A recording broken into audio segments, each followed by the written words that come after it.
ইমানদাররা, তোমাদের জন্য আমি রোজাকে ফরজ করেছি। এই রোজা আমরা কিভাবে সুন্দর করব? রমজান মাস আসলে তারাবি শুরু, রমজান আসলে নামাজ শুরু করব, এইভাবে কিন্তু রোজাকে সুন্দর করা যাবে না। প্রথমে একটা উদাহরণ আমি দিয়েছিলাম, আপনাদের মনে থাকার কথা। কৃষক ফসল যদি ভালো মতো জমিনে ফলিয়ে ঘরে তুলতে চায়, তো আগে জমিন কি করা লাগে বলেন? চাষাবাদ করা লাগে, লাগে কি লাগে না? এরপরে জমিনে বীজ বপন করা লাগে। এজন্য আমরা রজব মাস শুরু হয়েছে যখন, আল্লাহর রাসূলের এক দোয়া আমরা পড়েছি, আল্লাহুম্মা বারিক লানা ফি রজব শাবান ওয়া বাল্লিগনা রমাদান, আল্লাহুম্মা বারিক লানা ফি রজব শাবান ওয়া বাল্লিগনা রমাদান। পড়ছি কি পড়ি নাই? আল্লাহ আমাদেরকে আপনি তৌফিক দান করেন, নেক হায়াত দান করেন, আমরা যেন এই রমজানের মহিমা অর্জন করতে পারি। এটাই আল্লাহ রাসূল বুঝিয়েছেন যে দেখো, একদিনে হবে না।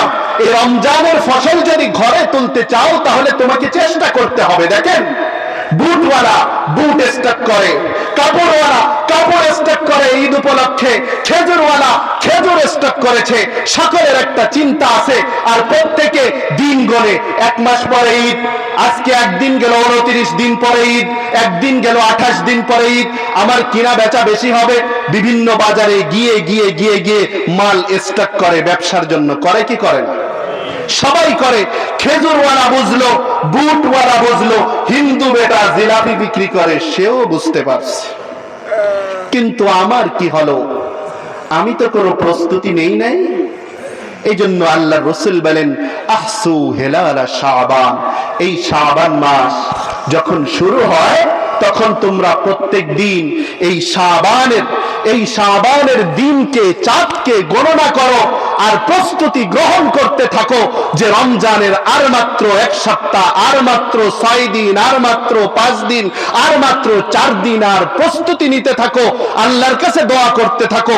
এভাবে প্রস্তুতি নিতে নিতে, দোয়া করতে করতে এমন একটা সময় আসবে, আল্লাহ তোমার জীবনে রমজানকে দিবে।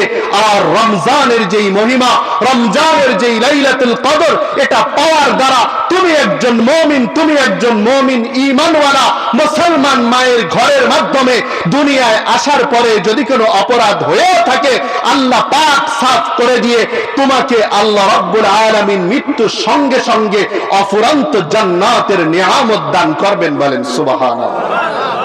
এজন্য রমজান যেন সুন্দর হয়, আমরা রাজি আছি কি নাই? রোজা আমরা ছাড়বো না, পারবো তো ইনশাআল্লাহ। যত কষ্ট হোক, রিজিকের মালিককে বলেন, ওমা মিন দাব্বাতিন ইল্লা আলাল্লাহি রিজকুহা। আপনি আর আমি মনে করি যে মানুষ বাড়ছে, এত রিজিক কোত্থেকে আসবে? খাদ্য নাই, শস্য নাই। বিশ্ব ওয়ার্ল্ড ফুড প্রোগ্রামের রিপোর্ট অনুযায়ী পৃথিবীতে মানুষ বাড়ছে দ্বিগুণ, খাদ্য বাড়ছে 4 গুণ। বলেন সুবহানাল্লাহ। পানামা থেকে এক ধরনের কলার চারা আসছে ইদানিং, দেখবেন। আগে কলা গাছে 1 ফানা, 2 ফানা, 3 ফানা, এত বড় কলার চারা আমি এক জায়গায় দেখছি ভৈরবের মধ্যে। এত বড় কলার চারা, যে মানে যেটাকে বলা হয় কলার কি বলা হয়, ওটা মানে ঘাউর বলে বা ওই কান বলে, যে গর্ত খুঁড়েছে, গাছের থেকে বড় হয়েছে সেটা। পৃথিবীতে মানুষ বাড়ছে দ্বিগুণ, খাদ্য বেড়েছে 4 গুণ। রিজিক দেনেওয়ালা কে? আল্লাহ। পৃথিবীর মাটি যদি, জমিন যদি পুড়ে তামা হয়ে যায়, রিজিকের ফয়সালা আল্লাহ আসমান থেকে করবেন, এই ওয়াদা রব করেছেন। এজন্য সেদিকে না তাকায়া রিজিকের মালিক আল্লাহকে মনে করে 1 মাস রোজার জন্য ব্যবসা বন্ধ হয় হবে, চাকরি বন্ধ হয় হবে, জমিনে ফসল কম হয় হবে, তারপরেও আমি একটা রোজাও ছাড়বো না, 1 রাকাত তারাবিকেও ছাড়বো না। দিনের বেলা সিয়াম, রাতের বেলা কিয়াম। দিনের বেলা বলেন, দিনের বেলা জোর হলো না, দিনের বেলা